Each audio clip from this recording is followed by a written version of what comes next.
ඔන්න ඉතින් මම අද ගොඩක් දවසකින් වීඩියෝ එකක් කරගෙන ආවා. මේ තියෙන්නේ ජපානයේ අපි ඉන්න ගෙදර පිටිපස්සේ කොටස. මේ දවස්වල හරිම ලස්සනයි, කුඹුරු යායවල් කොළ පාටට තියෙනවා.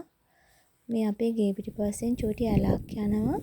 මේ ඇලෙන් තමයි මේ කුඹුරු වලට වතුර එහෙම ගන්නෙ. ඉතින් මාත් මගේ පැලවලට වතුර දාන්නේ මේ ඇලෙන් අරගෙනම තමයි. මේ ඔයාලට පේන්නේ මගේ බෝංචි පැල ටික. මම මේ බෝංචියට පැකට් එක ගත්තේ ජපානයෙන්. ඉතින් මේ බෝංචියට පැකට් එකේ පොකුරු බෝංචි කියලා තමයි ගහලා තිබුණේ. පැලේ ඇත්තටම චූටි, මේ කරල් ගොඩක් හැදෙනවා.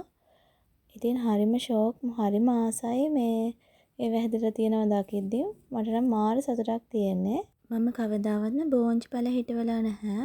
මිරිස් පැල, ඔය බටු පැල ඒ වගේ ඒවා හිටවලා තිබුණාට මේ කවදාවත්ම බෝංචි පැල හිටවලා නැහැ. ඉතින් මේ විදිහට බෝංචි හැදලා තියෙනවා දකිනකොට ඉතින් හිතට මාරම සතුටක් දැනෙන්නේ. ඔව් මැනිකේ. ඔයා මේක අල්ලන්න. අපි ඉන්නේ ජපානයේ ගම්මානයක. ඉතින් හරිම ලස්සන නිදහස් පරිසරයක් තමයි තියෙන්නේ. මම දැකලා තියෙන ජපානයේ ඉන්න ගොඩක් අය වගා කරනවා. මොකද මෙහි ඇත්තටම බඩු ගණන් එළවලු වුණත් ගොඩක් ගණන්. ඉතින් ඒක නිසා ඇත්තටම අපිට ඕන දේවල් අපිට වගා කරගන්න පුළුවන් නම් ඒක ගොඩක් වටිනවා.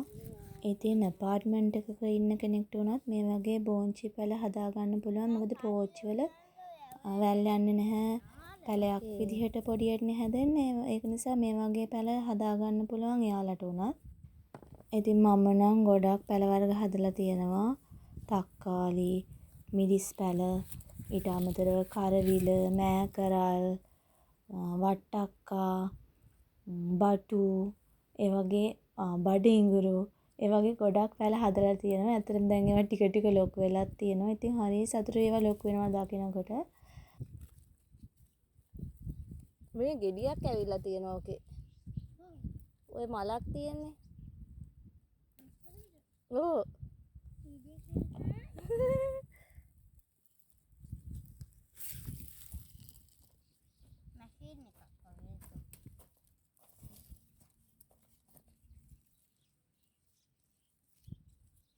ඉතින් මම ඉස්සරහට මගේ අනිත් පැලවලත් වීඩියෝස් අරගෙන එන්නම්. ඒවලත් ඉස්සරහට ගෙඩි හැදෙනකොට එහෙම මම වීඩියෝස් අරගෙන එන්නම්. දැන් මගේ වට්ටක්කා වලෙත් මේ ගෙඩියක් එනවා. මම දැන් ඒක තමයි බබාට කිව්වේ. මේ ඉතින් හරි සතුටුයි ඒවා එකින් එක අර හැදිලා අපිට පළදාව ගන්න පුළුවන් වෙනවා දකිනකොට හරිම සතුටක් දැනෙනවා. ඉතින් මෙහි තියෙන වියදමත් එක්ක අපිට කැමට අවශ්‍ය දේවල් අපිට හදා ගන්න පුළුවන් නම් ඒකත් ඇත්තටම ලොකු දෙයක්. ඔන්න ඔය වගේ ලොකු වෙන්න ඕනේ.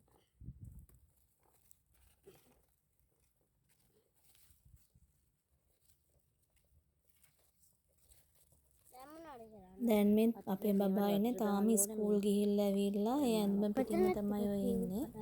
අපි දෙන්න ස්කූල් ගිහිල්ලා ඇවිල්ලා කොහොමද ගෙදර එනකොට ගොඩක් වෙලාවට 4 විතර වෙනවනේ. ඉතින් ඒ ආපු ගමන්ම මං කිව්වා අපි යන්නද මේ බෝංචි ටිකක් තියෙනවා කඩන්න කියලා.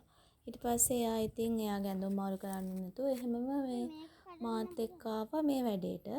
ඉතින් එයාත් හරි ආසයි මේ වැඩේට මේ එළවලු වර හැදෙනවා දකින්නකොට එයා ගොඩාක් ආසයි මේ දේවල් කරන්න. මම දැන් කඩු බෝංචි ටික තව චුට්ටක් තියෙනවා ඒ ටිකත් කඩා ගන්න ඕනේ. ඉතින් මේ ටික ඉතින් අපිට ඇති එක වේලකට වගේ ඉතින් කන්න ඇති. ඉතින් තව සතියකින් විතර ආයෙ කඩන්න පුළුවන් බෝංචි. ඉතින් හරි ෂෝක් අනේ.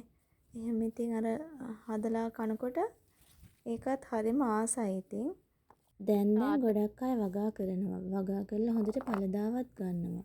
ඔයාලත් වගා කරන්න ආසාවෙන් ඉන්නවනම් පටන් ගන්න කම්මැලියෙන් වගේ ඉන්නවනම් ඉක්මනට මේක පටන් ගන්න. කරලා බලන්නකෝ.